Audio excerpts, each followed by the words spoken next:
je suis choisie, l'amour même, l'amour du Père circule aux confins de la terre et dans les cœurs et dans mon cœur, parce que l'amour même, je deviens l'amour, parce que l'amour même, je deviens l'amour.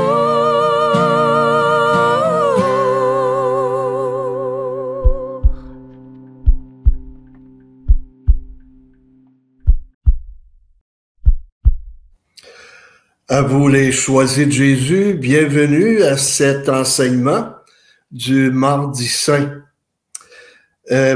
Samedi dernier, j'ai appris que j'avais la COVID. Alors, j'ai été déclaré positif, mais ça va bien. Alors, même si la voix est un peu rauque et grave, alors j'ai demandé au Seigneur de ne pas trop tousser pendant le Facebook. J'ai pensé aujourd'hui, vu que c'est la Semaine Sainte, parler du linceul de Turin. J'ai eu la grâce de le voir en 1978 à Turin, alors qu'il était exposé. C'est assez rare qu'il est exposé. Et c'est des millions de personnes qui sont passées devant le linceul. Et c'est impressionnant de voir ce linge et qui a porté le corps du Christ et qui est témoin de sa résurrection et de sa passion. Le docteur Barbet a fait une étude pendant de multiples années sur le linceul et il a écrit un volume et c'est à partir de ce volume que je vais vous parler de la passion de Jésus. Vous savez, quand on regarde un crucifix, on dit, bien, c'est Jésus qui est mort sur la croix. Mais quelle mort! Puis je pense qu'il faut devenir sensible. Sensible à tout ce qui se passe dans la vie de quelqu'un. Justement, ce matin, on apprenait qu'à New York, il y a eu un attentat dans le métro. Aux nouvelles du midi, on disait qu'à Montréal, quelqu'un a été tiré au fusil et sa vie est en danger. Alors, toute cette violence, à un moment donné, il faut se laisser toucher par tous ces événements. Et je dirais implorer le Seigneur pour dire, Seigneur, tu es venu apporter la paix. Donne-nous ta paix, comme on dit dans l'Eucharistie.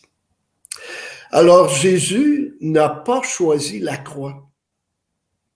Il a choisi l'amour. Et son amour l'a conduit à la croix. Alors, Jésus, on l'a amené à mourir d'une façon spéciale. Mais lui, ce qu'il voulait, c'était de prouver son amour à l'humanité. C'est lui qui a dit, « Aimez-vous les uns les autres comme je vous ai aimé. » Et tout de suite après, il n'y a pas de plus grand amour que de donner sa vie pour ceux qu'on aime. Dans Saint Jean, chapitre 13, versets 12 et 13. Donner sa vie. Jésus aurait pu sauver le monde autrement, mais il a été jusqu'au bout. Et même dans l'Ancien Testament, on dit, qu'est-ce que Dieu aurait pu faire qu'il n'a pas fait pour nous prouver son amour? Qu'est-ce que Jésus aurait pu faire et qu'il n'a pas fait pour nous prouver son amour? Il a tout donné. Il s'est donné. Alors, c'est pour ça que, étant disciples de Jésus, nous avons nous aussi apporté notre croix. à la porter comme Jésus a porté la sienne, avec la force de Dieu. Nous commençons par l'agonie de Jésus. Saint Luc nous dit que Jésus a sué du sang. Et on appelle ça une hématidrose.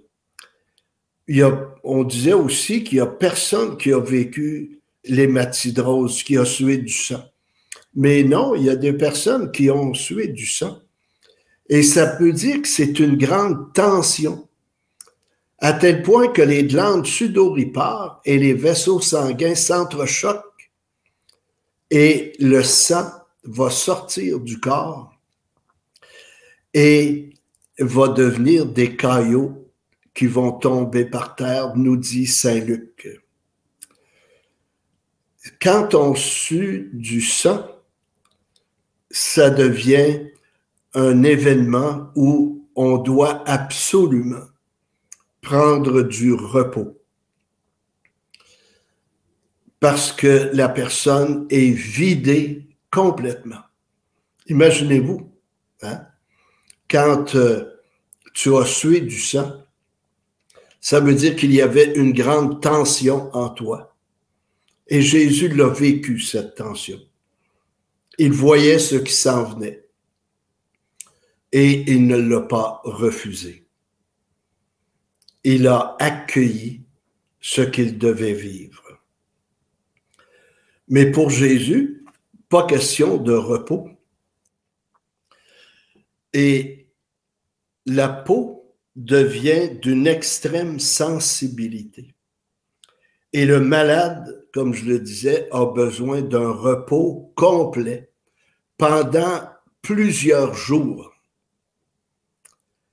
Et ce n'est pas ce qui est arrivé à Jésus. Au contraire, quand on est venu le chercher au jardin des Oliviers, on l'a amené chez Caïphe en pleine nuit. Le matin, on l'a amené chez Pilate.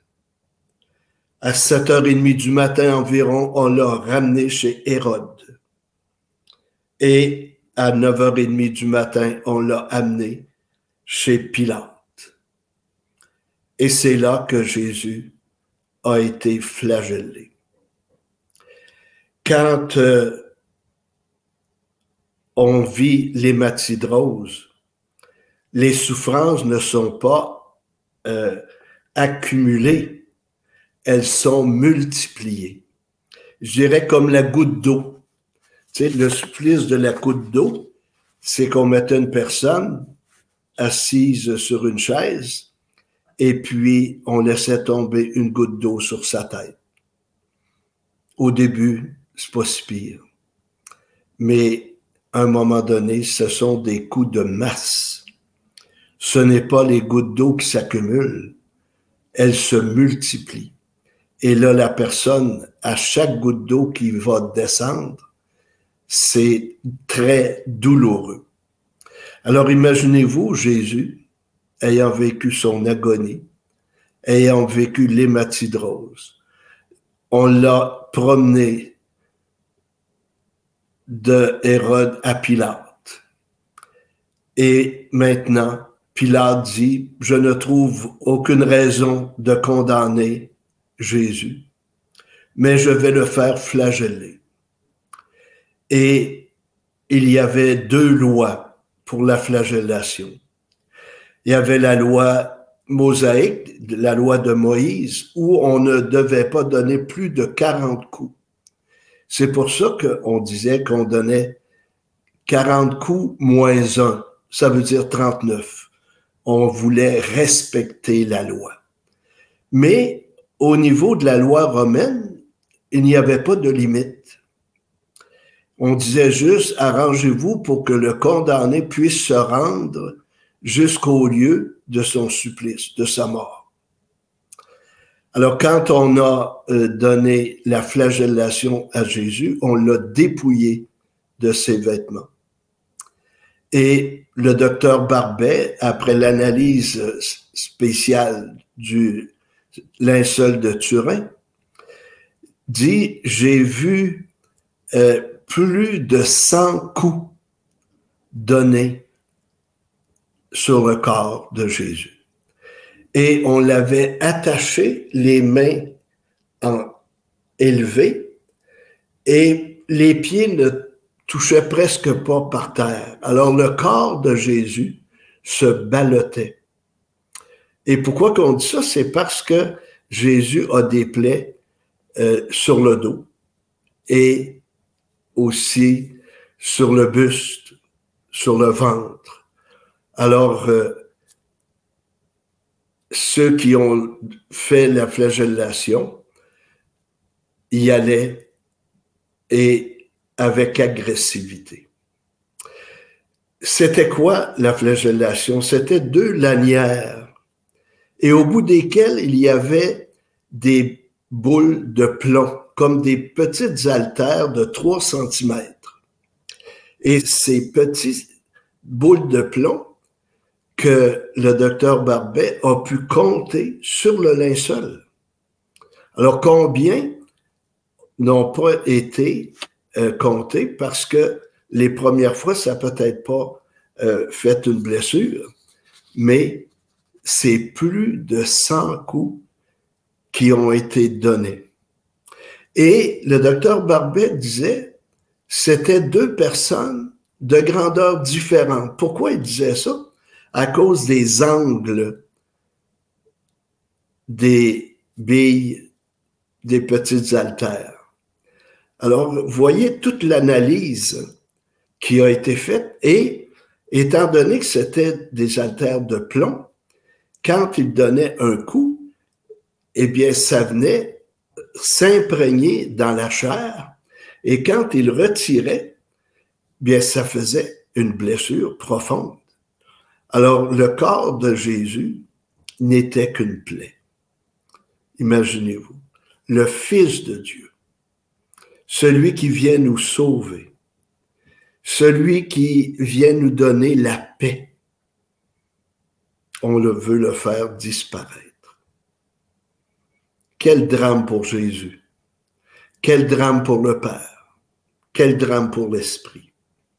Et on dit, bien Jésus, il était Fils de Dieu, il était Dieu, donc ça faisait pas si mal que ça. Non, non, non, non. Saint Paul nous dit, Jésus avait un corps comme le nôtre. Et il a choisi notre nature humaine, sauf le péché. Alors quand on pourrait même dire que Jésus s'est servi de sa divinité pour souffrir davantage. Parce que humainement, impossible que toute la passion de Jésus ait été vécue aussi intensément. Alors la flagellation, ce fut très douloureux et n'oublions pas l'hématidrose où la chair devenait, la peau devenait très sensible. Et quand il recevait un coup, c'était vraiment douloureux. Quand on a eu terminé la flagellation, on dit qu'on lui a mis un vêtement de pourpre. C'est-à-dire, il y avait un vêtement dans le coin de la salle, sans doute pas très propre. Et on l'a habillé, on lui a mis ce vêtement sur le corps, alors qu'il était une grande blessure. Et ce corps et le vêtement, habituellement un peu laineux, est entré dans les plaies de Jésus. Ce n'était pas fini, parce qu'après ça, on a dit, bien Jésus, il est roi, on va lui faire une couronne d'épines. Et il y avait des petits poêles dans ces appartements-là, et on brûlait des épines. Donc, il y avait toujours des ronces pas loin de ce petit poêle-là. Alors, on a pris des ronces et on les a déposées sur la tête de Jésus. Quand on regarde un crucifix, on voit toute une couronne d'épines toute bien tressée. Non, non, non, non. Il y a un saint qui s'appelle Saint Vincent de les reins, qui est décédé en 430 et qui a vu la passion de Jésus. Et il disait, cette couronne d'épines a fait 70 blessures. Alors, en plus du corps de Jésus, maintenant, c'est la tête. Et quand on a déposé la couronne d'épines, on a déposé les épines sur la tête de Jésus, on se moquait de lui, dit Saint Jean, et les évangélistes, en frappant sur sa tête avec un bâton. Et on lui crachait au visage. Quand on pense à ça, Jésus, notre Sauveur, notre Maître, et qui est plein d'amour, de miséricorde, de tendresse, et qui nous dit, j'ai voulu vous rassembler comme une poule rassemble ses petits, et vous n'avez pas voulu. Quelle tristesse! Et on peut dire, bien dans ce temps-là, ils étaient très violents, très durs, mais Jésus continue sa passion aujourd'hui. Combien de gens ne veulent rien savoir de Jésus?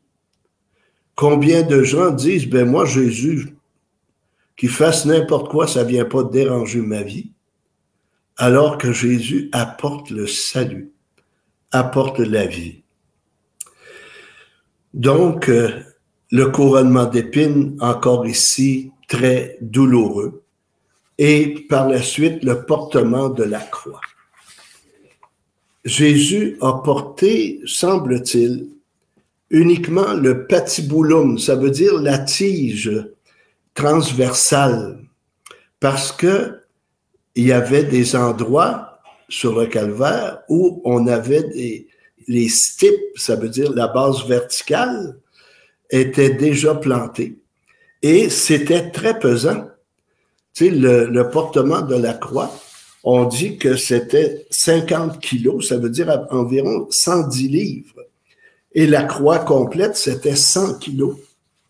Donc, c'est pas mal vrai que Jésus ne portait que la tige transversale. Et quand il marchait sur la route conduisante au calvaire, il est tombé parce que il était faible. Et on le frappait, et on le frappait, et on le frappait encore. Des gens pleuraient, comme les femmes de Jérusalem. Et Jésus dit, pleurez sur vous et sur vos enfants.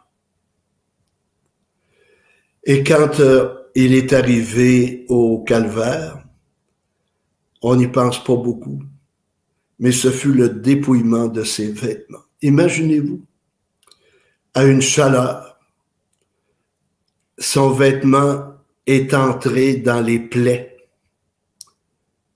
Et là, on arrache le vêtement. Ses plaies vont s'ouvrir à nouveau. Et là, on va le coucher sur le sol et on va lui clouer les mains. Et Jésus s'est prouvé aussi avec le linceul, a été cloué au poignet ici. Vous avez, il y a comme un trou ici, mais il y a 5 os. Alors le clou entrait au milieu et Jésus avait les bras en croix. Alors imaginez-vous les deux mains où le clou entre au milieu des os. Juste à penser quand on va chez le dentiste et puis il vient accrocher un nerf, comment est-ce qu'on réagit? Mais là, c'est les os. Et c'est excessivement douloureux. Et quand on a eu cloué ses mains, on l'a élevé pour le déposer sur le stipe. Alors, Jésus ne reposait que sur les 2 clous tout son poids. Et quand on l'a descendu pour qu'il soit, la croix soit complète, eh bien, il y a eu un coup. Et par la suite, on a cloué ses pieds, le pied gauche par-dessus le pied droit avec un clou.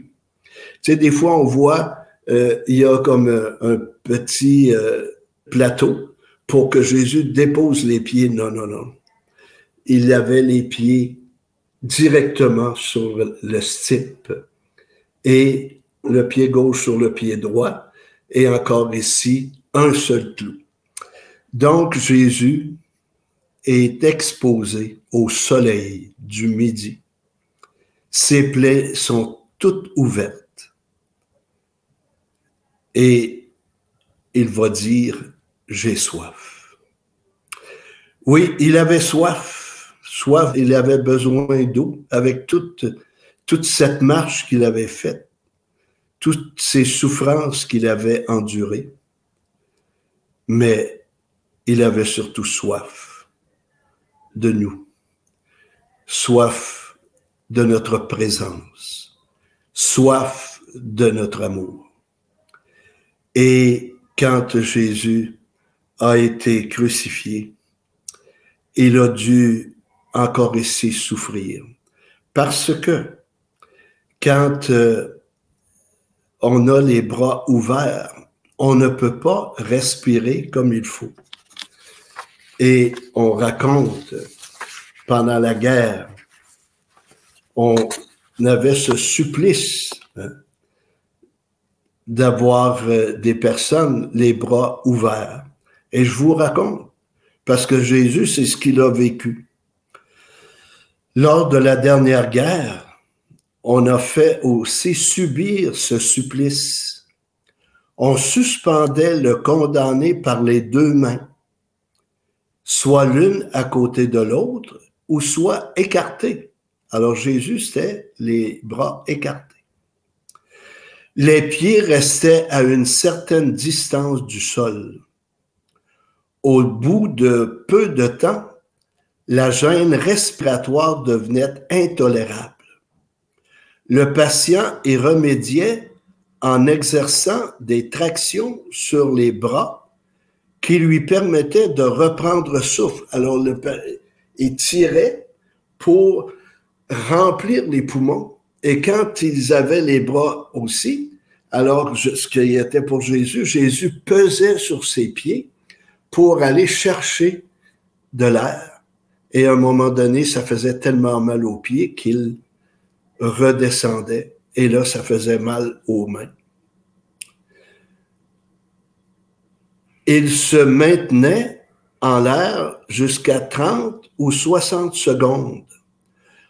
Et alors, on lui attachait des poids aux pieds pour alourdir le corps et empêcher les tractions. Alors, voyez-vous jusque va la méchanceté. Vu qu'il était capable d'aller chercher de l'air, on mettait des poids aux pieds pour qu'il ne soit plus capable de se relever et de remplir ses poumons. L'asphyxie se déclenchait alors rapidement en 3 ou 4 minutes. Au dernier moment, on enlevait les poids pour le laisser revivre et lui permettre les tractions. Alors, c'était incroyable. Et c'était la sueur. La peau devenait violette. Et c'est comme ça que des personnes sont mortes, ne pouvant plus respirer. Et c'est ce qui est arrivé à Jésus. Jésus est mort d'asphyxie. Où à un moment donné, il a dit « j'ai soif ». On lui a présenté une éponge de vinaigre, du vin aigre, et tout est consommé. Je suis allé jusqu'au bout.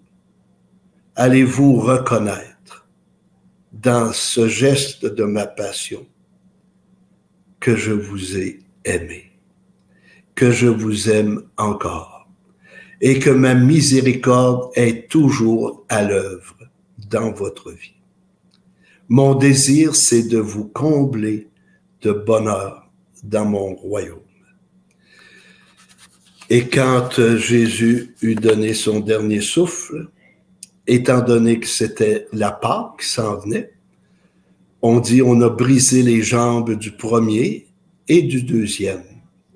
Alors c'est qu'on prenait un bâton puis on cassait les jambes pour ne plus qu'ils soient capables de se relever et de prendre leur air, de remplir leurs poumons. Alors les personnes mouraient pas longtemps après. Voyant que Jésus était déjà mort, ils lui transpercèrent le côté gauche,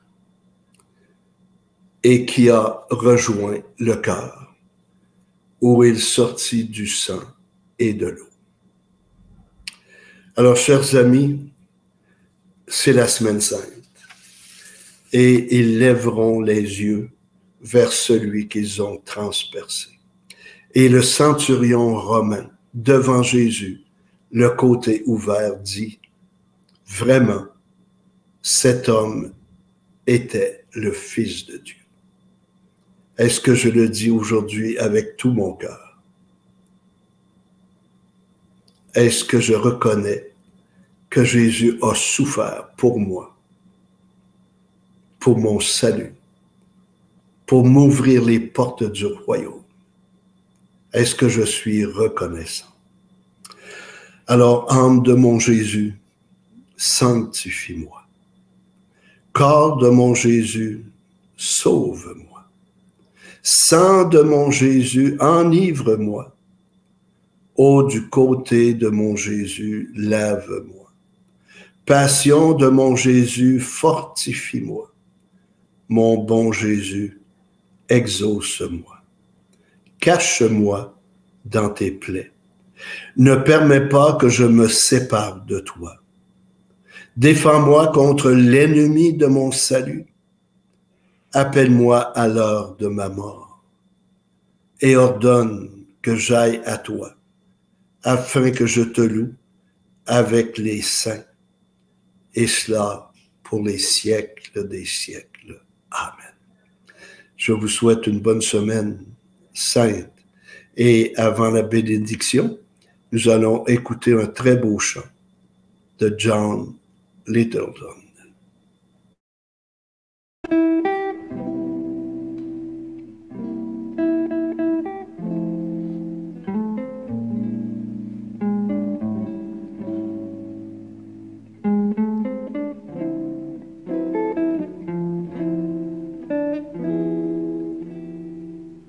Vous n'aurez pas compris lorsque viendra mon heure. Vous n'aurez pas compris grand-chose à ma chanson. Vous n'aurez pas compris, mais il faut que je meure pour qu'à votre folie soit donné le pardon. Vous n'aurez pas compris, vous fermerez vos portes, vous fermerez vos cœurs au soleil de l'amour, et vous vous en irez, lamentable cohorte, vers d'autres horizons qui reculent toujours. Oh, Gethsémani, la lune danse dans les arbres. Oh, Gethsémani, le vieux pressoir est plein de fruits. Vous n'aurez pas compris la beauté du message que je vous apportais en frémissant de joie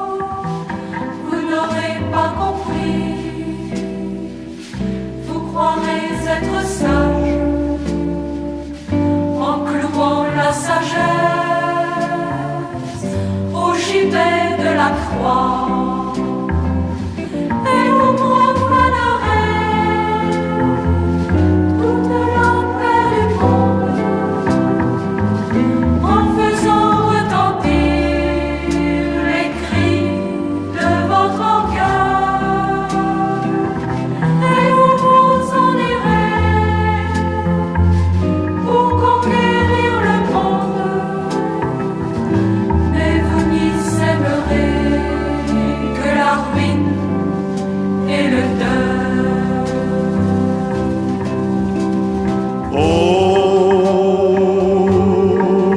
Oh, Gethsémani, la lune danse dans les arbres. Oh, Gethsémani, le vieux Pressoir est plein de fruits.